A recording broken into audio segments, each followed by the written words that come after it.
నమస్తే, welcome to Sye Raa media. అయితే మొన్న మంగ్లీ బర్త్డే పార్టీలో రైడ్ అయిన విషయం మనందరికీ తెలిసిందే. అయితే ఆ రైడ్లో గంజాయి కూడా దొరికింది. ఒక వ్యక్తికి పాజిటివ్ వచ్చిందని చెప్పి దానిని రిమైండర్ తీసుకోవడం జరిగింది. అయితే ఈ అంశం పైన మనతో మాట్లాడడానికి హైకోర్టు అడ్వకేట్ కృష్ణకాంత్ గారు మనతో పాటు ఉన్నారు. అయితే తనతో మాట్లాడి మరిన్ని విషయాలు మనకు తెలియనివి పంచుకుందాం. అయితే ఈ కేసు పైన ఎలాంటి కేసు ఉంటుంది, అలాగే తన టీం ఎలాంటి సపోర్ట్ కోర్టుకి ఇవ్వాల్సి ఉంటుందని అయితే ఒకసారి మనం కృష్ణకాంత్ గారిని అడిగి తెలుసుకునే ప్రయత్నం చేద్దాం. నమస్తే అండి. నమస్తే.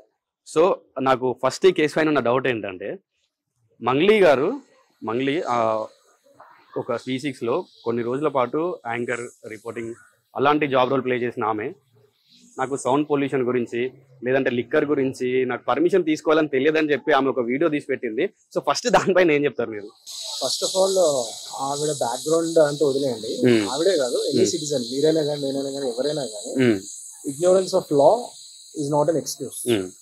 సో నాకు చట్టం తెలియదని చెప్పి మీరు పోలీస్ వారి దగ్గర జడ్జి వారి ముందు చెప్తే ఊరుకునేది లేదు. చట్టం తెలియదని చెప్పి మీరు ఏ తప్పని చేసేస్తారా? అంటే చట్టం తెలియదని చెప్పి మీరు దొంగతనాలు మర్డర్లు చేసేస్తారా?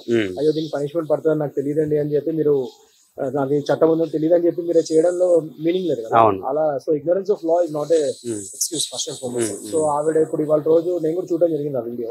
సో నాకు నిజంగా తెలీదు, మా అమ్మ నాన్న వాళ్ళు ఏదో హోస్ట్ చేశారు ఆ పార్టీ, వాళ్ళ సమక్షంలో ఇవన్నీ చేస్తాను అవెందుకు చేస్తాను ఇదని చెప్పాను. ఫస్ట్ అండ్ ఫార్మోస్ట్ థింగ్, మీరు ఒక పార్టీ పెడుతున్నప్పుడు అందులో ఒక ఫామ్ హౌస్ దగ్గర కానీ లేకపోతే రిసార్ట్ లో కానీ మీరు పెడుతున్నప్పుడు ఫస్ట్ అండ్ ఫార్మోస్ట్ థింగ్ అక్కడ మేనేజ్మెంట్ వారికి కూడా బాధ్యత ఉంది. ఇలా పార్టీ ఒకటి హోస్ట్ చేస్తున్నప్పుడు మీరు పర్మిషన్ తీసుకొని రావాలి అని చెప్పి. ముఖ్యంగా డీజే ఆఫ్టర్ 10 PM అంటే రాత్రి 10 తర్వాత డీజే మ్యూజిక్ లో అవి నాట్ అలౌడ్. సో అలాంటప్పుడు మీరు పోలీస్ వారి స్పెషల్ పర్మిషన్ తీసుకోవాలి. అండ్ ముఖ్యంగా లిక్కర్ సర్వ్ చేస్తున్నప్పుడు టెంపరరీ లైసెన్స్ ఉంటుంది. As per the Telangana excise act దాని ప్రకారం టెంపరీ లైసెన్స్ కింద కూడా మీరు అప్లై చేసుకొని అది డీసీపీ ఆఫీస్ లో కానీ లోకల్ పోలీస్ స్టేషన్ లో ఇచ్చేస్తారు. అది అడిగి ఇలా పార్టీ పెడుతున్నామండి, మేము మిడ్ నైట్ వరకు ఇంత ఉంటుంది, ఈ టైం నుంచి ఈ టైం వరకు మాకు పర్మిషన్ కావాలని చెప్పి మీరు క్లియర్ గా లెటర్ కానీ అవన్నీ పెడితే పోలీస్ వారు కూడా చాలా జనరల్లీ వాళ్ళు ఇస్తారు. ఎందుకంటే ఇంట్లో పెద్ద ఇల్లీగల్ గా ఏదో ఏం లేదు కదా. With permission you can make it legal. So అలాంటప్పుడు మీరు ఆ పర్మిషన్స్ తీసుకొని అది చేసుంటే చాలా బాగుండేది. ఇవాళ రోజు ఆ సెక్షన్స్ పడ్డాయి వాళ్ళ మీద. ఒకటి సెక్షన్ 223 ఆఫ్ BNS పార్టీ న్యాసం మీద, that is no permission for DJ. So రాత్రంతా వీళ్ళు డీజే పెట్టి అది పెట్టి న్యూసెస్ చేశారు కాబట్టి వితౌట్ పోలీస్ పర్మిషన్. సో అదే అట్రాక్ట్ అవుతుంది అక్కడ. సో దానికి జనరలీ 6 months నుంచి 1000 rupees ఫైన్ పడుతుంది. అదొక చిన్న section. But next which comes is illegal liquors. అది కూడా ఇంపోర్టెడ్ లిక్కర్ ఉంది, ఇంపోర్టెడ్ లిక్కర్ అని కూడా అంటున్నారు. బట్ ఆమె వీడియోలో మాత్రం అంటున్నారు. సో అలిగేషన్స్ అయితే imported liquor, foreign liquor illegal అని కూడా సప్లై చేశారు అన్నట్టుగా వాళ్ళు అంటున్నారు. మరి బట్ అది నిజాలు పోలీస్ వారు తేల్చాలి అది. బట్ అది అయినా సరే దానికైనా సరే వాళ్ళు టెంపరరీ పర్మిషన్ లైసెన్స్ తీసుకోవాలి వాళ్ళు. అండ్ ఆ లైసెన్స్ లేకుండా ఇప్పుడు ఇల్లీగల్ లిక్కర్ అంటే ఏంటి? When you're serving a party, ఒక పార్టీలో మీరు లిక్కర్ సర్వ్ చేస్తుంటే whether it's imported liquor or local liquor, మీరు పర్మిషన్ తీసుకోవాలి. దానికి టెంపరరీ లైసెన్స్ ఇస్తారు, పార్టీ లైసెన్స్ అంటారు మన సింపుల్ లాంగ్వేజ్ లో. సో పార్టీ లైసెన్స్ మీరు తీసుకోవచ్చు. తెలంగాణ ఎక్సైజ్ యాక్ట్ కింద పోలీస్ వాళ్ళ దగ్గర పార్టీ లైసెన్స్ ఉంటుంది. మన జనరల్ గా పెళ్లిలో వచ్చేదైనా ఫంక్షన్ అయినప్పుడు కూడా డీజే దగ్గర ఇదే సేమ్ పర్మిషన్. అండ్ లిక్కర్ దగ్గర కూడా మనం ఇది పోలీస్ వారిని అడిగి తెలంగాణ ఎక్సైజ్ యాక్ట్ కింద ఇది కూడా తీసుకోవచ్చు. సో ఈ రెండు వాళ్ళు ఉల్లంఘించారు. అండ్ ఇప్పుడు మీరు చెప్పినట్టు ఫారెన్ లిక్కర్ ఉందనుకోండి, అది 100% తెలంగాణ ఎక్సైజ్ యాక్ట్ ఉల్లంఘన అవుతుంది. సో అది కూడా సెక్షన్ 34A అని ఉంటుంది. సో అది ఉల్లంఘన అయింది అక్కడ. సో మల్టిపుల్ కేసెస్ అయ్యే అవకాశం ఉందండి. అంటే లైక్ ఇప్పుడు ఇంపోర్టెడ్ కేసు అయితే దానిపైన ఒకటి, మళ్ళీ ఇప్పుడు సౌండ్ పొల్యూషన్ గురించి పర్మిషన్ తీసుకోలేదు అని మల్టిపుల్ కేసెస్ అయ్యే ఛాన్సెస్ ఉన్నాయి. 100%. ఇప్పుడు నాకు తెలిసిన వరకు అయితే నేను చెప్పినట్టు ఈ సెక్షన్ 223 ఒకటి పెడతారు. దాని తర్వాత section 34A of Telangana excise act పెడతారు. దాని తర్వాత ఇప్పుడు ఎవరైతే వాళ్ళ పార్టీలో ఒక గెస్ట్ ఇది గంజాయి మ్యారియోనా ఏదైతే ఉందో అది కూడా అతని పొజిషన్ లో దొరికింది, అదే డ్రగ్ టెస్ట్ చేస్తే పాజిటివ్ వచ్చిందని కూడా ఎలిగేషన్స్ ఉన్నాయి. సో అతనికి ఎట్లాంటి ఆయన మీద NDPS యాక్ట్ పడుతుంది. NDPS యాక్ట్ సెక్షన్ 20 పడుతుంది. అంటే section 20 of sub class B అదేంటంటే ఒక చాలా స్మాల్ అమౌంట్ ఆఫ్ గంజాయి కానీ డ్రగ్స్ కానీ దొరికి వెన్ యువర్ కన్స్యూమర్ అంటే మీరు కన్స్యూమ్ చేసినట్టు దొరికితే అప్పుడు ఆ సెక్షన్ పడుతుంది. అది కూడా జస్ట్ 1 year నుంచి కొద్దిగా కొన్ని lakhs వరకు కూడా అప్పుడప్పుడు ఫైన్ పడుతుంది. బేస్డ్ ఆన్ ద క్రైమ్ బట్టి, సివియారిటీ బట్టి ఉంటుంది. అదే NDPS లో మీరు ఒకవేళ అమ్ముతున్నారు, వీరు విక్రయదారుడు అయితే మాత్రం చాలా సివియర్ గా ఉంటాయి సెక్షన్స్. అది కూడా అందులో కూడా మళ్ళీ అమౌంట్ ఆఫ్ డ్రగ్ క్వాంటిటీ ఎంత దొరికింది అన్న దాని మీద, మీరు ఎంత అమ్ముతున్నారు అన్న దాని మీద శిక్షలు ఉంటాయి. 10,000, 20,000 ఇలా 2 లక్షలు 3 లక్షలు ఫైన్ అలా కూడా ఉంటాయి. సో అది డేంజర్ మళ్ళీ. But as a consumer when you're caught with small quantities, so ఇలాంటి చిన్న శిక్షలు ఉంటాయి. ఓన్లీ దట్ పర్సన్, అంటే only for that person fine అని మనం చెప్పలేము. అది జడ్జి గారి డిస్క్రిప్షన్ పవర్స్ మీద ఉంటుంది. అండ్ అతను రెగ్యులర్ గా చేస్తున్నాడు అంటే దాన్ని బట్టి కూడా ఫైన్లు పెరుగుతాయి, లేకపోతే శిక్ష కూడా వేయొచ్చు, ఒక 6 నెలలు ఇట్లా కూడా అది కూడా ఉంటుంది. సో ఏదైనా కానీ ఫస్ట్ టైం అఫెండర్స్ కి కొద్దిగా వెసులుబాటు ఉంటుంది. రిపీటెడ్ అఫెండర్స్ అయితే డెఫినెట్ గా వాళ్ళకి శిక్షలు కొద్దిగా పెరుగుతాయి. సో ఇప్పుడు మంగ్లీ కేసులో కూడా ఇట్లనే ఉంటుంది అంటే ఐ మీన్ ఫైన్ పే చేసి లేదంటే అమౌంట్ పే చేసి అట్లా ఉంటుందా, లేదంటే చెప్పలేము. దాన్ని బట్టి ఇవన్నీ కూడా ఉంటాయి. At the end of the day judge గారు ఏం చూస్తారంటే ఒకటి ఏంటంటే బీయింగ్ సెలబ్రిటీ మనం ఎవరు చూసుకుంటే రేవ్ పార్టీస్ కల్చర్ కానీ ముఖ్యంగా సెలబ్రిటీస్ లోనే ఎక్కువ ఇష్యూస్ ఎక్కువ అవుతుంది. ఈసారి చూస్తే మనం తెలంగాణలో ముఖ్యంగా తెలంగాణకి బ్యాన్ నేమ్ ఒకటి వస్తుంది. మన సెలబ్రిటీస్ ఎక్కువ ఈ డ్రగ్స్ కేసెస్ లో ఇన్వాల్వ్ అయినట్టుగా ప్రభుత్వం కానీ ఇప్పుడు ఈ ప్రభుత్వం ఈ ఎలిగేషన్స్ ఎక్కువ వస్తున్నాయి. సో ప్రతిసారి ఎలిగేషన్స్ రావడం వల్ల తెలంగాణ ఒక బ్రాండ్ నేమ్ గానీ హైదరాబాద్ ఒక బ్రాండ్ నేమ్ గానీ పడిపోతుంది. అది కూడా మనం దృష్టిలో పెట్టుకోవాలి. అంటే ఇట్లా ప్రీవియస్ గా మనం పాస్ట్ 10 years లో చూసుకుంటే చాలా కేసెస్ వస్తున్నాయి. అంటే అది కూడా సెలబ్రిటీస్ పైన ఎక్కువ వస్తున్నాయి. అంటే ఐ మీన్ మన నార్మల్ పీపుల్ దగ్గర వచ్చినా కూడా ఎక్కువ అది ఫేమ్ లోకి రాదు, మనకు జనాలకు తెలీదు.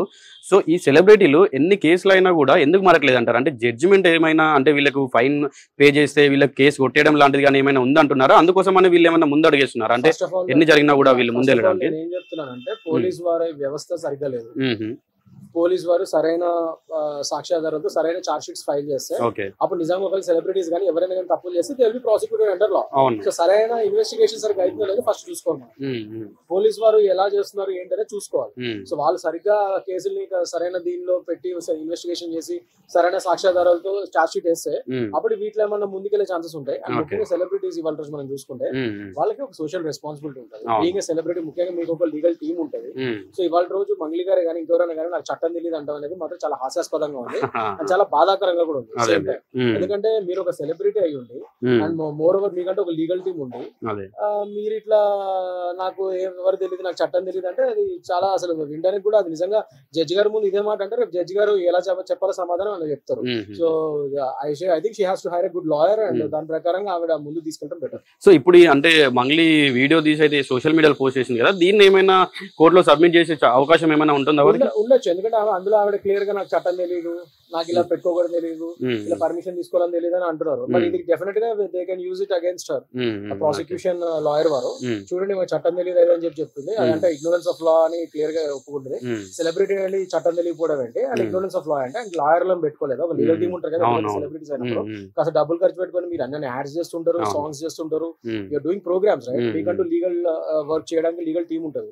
సో మీకు చట్టం తెలియదు అనేది అని ఎలా నమ్ముతారు? సో ఇదంతా కావాలని చెప్పినట్టు ఉందని చెప్పి కూడా యూజ్ చేసే ఛాన్సెస్ ఉన్నాయి. సో ఇప్పుడు మంగ్లీ కేసును మళ్లించే అవకాశం ఏమైనా ఉంటుంది? అంటే ఐ మీన్ లైక్ ఎలా అంటే ఇప్పుడు అతను డ్రగ్ తీసుకొని దొరికాడు, ఐ మీన్ గంజాయి తీసుకొని దొరికాడు, అలానే ఇంపోర్టెడ్ ఆల్కహాల్ లిక్కర్ కూడా నేను కాదు ఇతను తీసుకొచ్చిన వాళ్ళు వేరే అట్లా ఏమన్నా కేసును మళ్లించే ఛాన్సెస్ ఉంటాయి? తీసుకొచ్చినా ఏం చేసినా హోస్ట్ ఎవరు పార్టీకి, ఓకే, అండ్ ఆ పార్టీ ప్రెమిసెస్ కి మేనేజ్మెంట్ రిసార్ట్స్ ఓనర్స్ కానీ వాళ్ళు వీళ్ళందరూ కూడా ప్రాసిక్యూట్ అయ్యే ఛాన్సెస్ ఉన్నాయి. వాళ్ళందరూ కూడా కేసులో పార్టీ చేస్తారు. సో ఈవిడ కూడా she will have a liability. లేకుండా ఎలా ఉంటుంది? ఆవిడే కదా హోస్ట్ ఆ పార్టీ, బర్త్డే పార్టీ ఆమెదే కదా. సో నాకు సంబంధం లేదు నాకు తెలియదు అంటే ఊరుకోరు. సో దానికే పోలీసు వారు తర్వాత ఇన్వెస్టిగేషన్ చేసి సరైన సాక్ష్యాధారాలు ఉంటే ఒకవేళ నిజంగా ఆమె నిర్దోష అయితే నిర్దోషత్వం నిరూపించుకుంటారు, లేదంటే based on the allegations and proofs ఏదైతే దొరుకుతుందో ఆ చార్జ్ షీట్ బట్టి ఆ కేసు ముందుకు వెళ్తుంది. సో రిసార్ట్ కి ఎలా సీజ్ చేయడం కానీ లేదంటే వాళ్ళకి ఎలాంటి కేసు ఫైల్ చేసి డెఫినెట్లీ వితౌట్ ఇది ఇల్లీగల్ లిక్కర్ ఒకవేళ అక్కడ దొరికినా అండ్ ఇది మ్యారియోనా కానీ ఏదైతే కానీ వాళ్ళు దొరికిన అంటున్నారు ఎలిగేషన్స్, అవి కనుక నిజంగా రిసార్ట్ లో ఉంటాయి రిసార్ట్ ని కంపల్సరీ సీజ్ చేసే ఛాన్సెస్ ఉంటాయి. వాళ్ళకి నోటీస్ ఇవ్వాల్సిన అవసరం ఉంటుంది ఆ మేనేజ్మెంట్ కి, అండ్ వాళ్ళని కూడా ప్రాసిక్యూట్ వాళ్ళని కూడా పార్టీ చేసి. అంటే ఇప్పుడు ఎవరైతే గెస్ట్ వచ్చిల్లో వాళ్ళు మిస్టేక్ చేసినా కూడా ఎఫెక్ట్ అనేది రిసార్ట్ పైన ఉంటుందా? పక్క ప్రెమిసెస్ అదే కదా, రిసార్ట్ లో ఇప్పుడు మీకు అసలు ఇల్లీగల్ సబ్స్టెన్సెస్ మీ రిసార్ట్ లోకి మీ ఇంట్లో రాకూడదు కదా, వచ్చినప్పుడు యూ విల్ బి లయబుల్ కదా ఆటోమేటికల్. సో అది తెచ్చినోడే కాదు మీరు కూడా లయబుల్ అవుతారు. మీ ఇంట్లో ఇప్పుడు ఎవరైనా డ్రగ్స్ తీసుకొచ్చి ఇచ్చారు మీరు అది ఇన్ఫార్మ్ చేయకుండా మీరు అది చేస్తే అది మీరు కూడా దానికి లయబుల్ అవుతారు. So that why it be there. Okay, so like ఇంత ముందుకి బీఆర్ఎస్ కి సపోర్ట్ చేస్తూ మంగ్లీ గారు చాలా వీడియోస్ పోస్ట్ చేయడం వచ్చి సోషల్ మీడియాలో అలా చేసింది. సో పొలిటికల్ సపోర్ట్ ఉంటే కేసు తప్పిదో పట్టే ఛాన్సెస్ ఏమైనా ఉన్నాయా? అంటే జనరల్ అయితే అలా ఏమి ఉండదండి. డెఫినెట్లీ పొలిటికల్ ఇన్ఫ్లుయెన్సెస్ కేసుల మీద వాటి మీద అంత ఈజీగా జరుగుతాయని నేనైతే అనుకోను. బట్ ఎనీవేస్ ఇప్పుడున్న ప్రభుత్వాల మీద మరి జనాలకి ఉన్న నమ్మకం బట్టి మరి ఎలా ఉంటుందో చూడాలి. సో గత ప్రభుత్వంలో బీఆర్ఎస్ లో కూడా మీరు చూసుకుంటే ఎంత సెలబ్రిటీస్ మీద డ్రగ్ ఇష్యూస్ చాలా అయినాయి.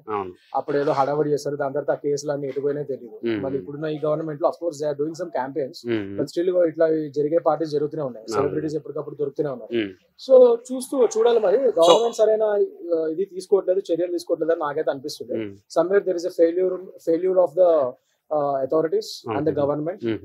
గత బీఆర్ఎస్ ప్రభుత్వంలో ఇప్పుడు కాంగ్రెస్ ప్రభుత్వంలో రెండిట్లోనూ ఫెయిల్యూర్ అవుతున్నారని చెప్పి నాకైతే అనిపిస్తుంది, నా పర్సనల్ ఒపీనియన్. ఫైనల్ గా ఇలాంటివన్నీ పార్టీలని అడగడానికి గవర్నమెంట్ ఎలాంటి ప్రాసెస్ చేస్తే బాగుంటుంది అంటారు? నేను చెప్పేది ఒకటే కిరణ్ గారు, ఇవాళ రోజు నేను చెప్పేది ఏంటంటే గవర్నమెంట్స్ గత ప్రభుత్వం కానీ ఇప్పుడున్న ప్రభుత్వం కానీ they have to take some serious action. ముఖ్యంగా ఈ క్యాంపెయిన్స్ నో డ్రగ్ పాలసీ కానీ లేకపోతే సే నో టు డ్రగ్స్ అనే క్యాంపెయిన్స్ కానీ ఇంకా ఉధృతం చేయాలి. ముఖ్యంగా ఈ పబ్స్ లోను, రిసార్ట్స్ లోను, ఫార్మ్ హౌసెస్ లోను ఎక్కడైతే ఎక్కువ పార్టీ కల్చర్ ఎక్కువ ఉంటుందో అలాంటి చోట్ల క్యాంపెయిన్స్ పెట్టి గట్టిగా వాళ్ళ యొక్క ఇది క్యాంపెయిన్స్ కి తగ్గ మీటింగ్స్ కూడా పెట్టాలి అండ్ వాళ్ళకి ఆ ఎన్లైట్మెంట్ తీసుకురావాలి. సో అలాంటివి జరిగితేనే కొద్దిగా ఏమైనా జనాలకు కూడా తెలుస్తుంది. ముఖ్యంగా స్కూల్ పిల్లలకు కూడా ఇవాళ రోజు డ్రగ్స్ అందుతున్నాయి తెలంగాణ, హైదరాబాద్ లో అని చెప్పి మనకు తెలుస్తున్న సమాచారం. సో చాలా బాధాకరం. చిన్నపిల్లలు అయితే మరి దారుణం అది. సో ఒక ఏజ్ ఒక 18 years అబౌవ్ ఉన్నాడు ఏమన్నా సావనివ్వండి, బట్ ఒక చిన్న పిల్లలు అందుబాటులో తెచ్చారంటే definitely that's a complete failure of the government. So ఈ విషయంలో మాత్రం చాలా స్ట్రిక్ట్ గా ఉండాలి గవర్నమెంట్, చాలా సీరియస్ గా ఉండాలి. స్కూల్స్ లో కానీ పబ్స్ లో కానీ ఎక్కడైనా కానీ any public place or any public platforms ఈ క్యాంపెయిన్స్ ఉధృతంగా జరగాలి. సే నో టు డ్రగ్స్ అని చెప్పి ఉధృతంగా జరగాలి. అండ్ ముఖ్యంగా మనం చూసుకుంటే వాళ్ళ రోజు ఆంధ్రప్రదేశ్ లో కూడా చాలా డ్రగ్ కల్చర్ ఎక్కువైపోయింది. అంటే ముఖ్యంగా గంజాయి కానీ ఇవన్నీ కానీ చాలా ఎక్కువగా అక్కడ గత ప్రభుత్వంలో మనం చూసాం. వైఎస్ఆర్ పార్టీ ఆ టైంలో ఉన్నప్పుడు ప్రభుత్వంలో ఉధృతంగా గంజాయి స్మగ్లింగ్ కానీ ఇవన్నీ అయినాయి. సో ఆంధ్ర నుంచి కూడా ఇటు తెలంగాణకు కూడా వస్తుంది ఈ స్మగ్లింగ్ జరుగుతుందని మనకు తెలుసు. సో రెండు రాష్ట్రాల మధ్య కోఆర్డినేషన్ కూడా ఉండాలి. రెండు రాష్ట్రాల ఈ డ్రగ్ పోలీస్ వారు ఒక కోఆర్డినేషన్ తో ఈ రెండు రాష్ట్రాల నుంచి కూడా ఈ ఎగుమతులు దిగుమతులు కాకుండా ఈ డ్రగ్స్ ని అరికట్టాలి, ఈ మహమ్మారిని అరికట్టాలని చెప్పి ఇలాంటి చర్యలు ఏమైనా తీసుకుంటే రెండు రాష్ట్రాల వారు కలిపి సో దీన్ని మనం ఈ తెలుగు రాష్ట్రాల నుంచి వెళ్ళగొట్టగలుగుతాం. సో చివరిగా ఒక ప్రశ్న చెప్పండి, అంటే ఇప్పుడు పార్టీలో పాల్గొన్న వాళ్ళందరిపైన వీళ్ళు కేసు పెట్టే అవకాశాలు ఉంటాయా, లేదంటే హోస్ట్ ఎవరైతే ఉన్నారో వాళ్ళపైన పెట్టే అవకాశం? అంటే డెఫినెట్లీ ఇప్పుడు పార్టీలు ఎవరైతే ఉన్నారో వాళ్ళందరూ తెలుసు, వాళ్ళందరూ కూడా లిక్కర్ తీసుకున్నారు కాబట్టి సో వాళ్ళందరికీ కూడా ఇది నోటీసులు ఇచ్చి వాళ్ళందరినీ స్టేట్మెంట్స్ రికార్డ్ చేయడానికి పిలుస్తారు. సో ఆ విధంగా వాళ్ళ యొక్క స్టేట్మెంట్స్ బట్టి వాళ్ళని అక్యూజ్ కింద చేర్చాలా, విట్నెస్ కింద చేర్చాలా అనేది పోలీస్ వారు నిర్ణయిస్తారు. ఇన్వెస్టిగేషన్ అంటే definitely they have to someone everyone and అందులో పార్టీలో పాల్గొన్న అందరికీ వాళ్ళు నోటీస్ ఇచ్చి పిలిచే అవకాశం ఉంటుంది. ఓకే, సో థ్యాంక్ యూ అండి.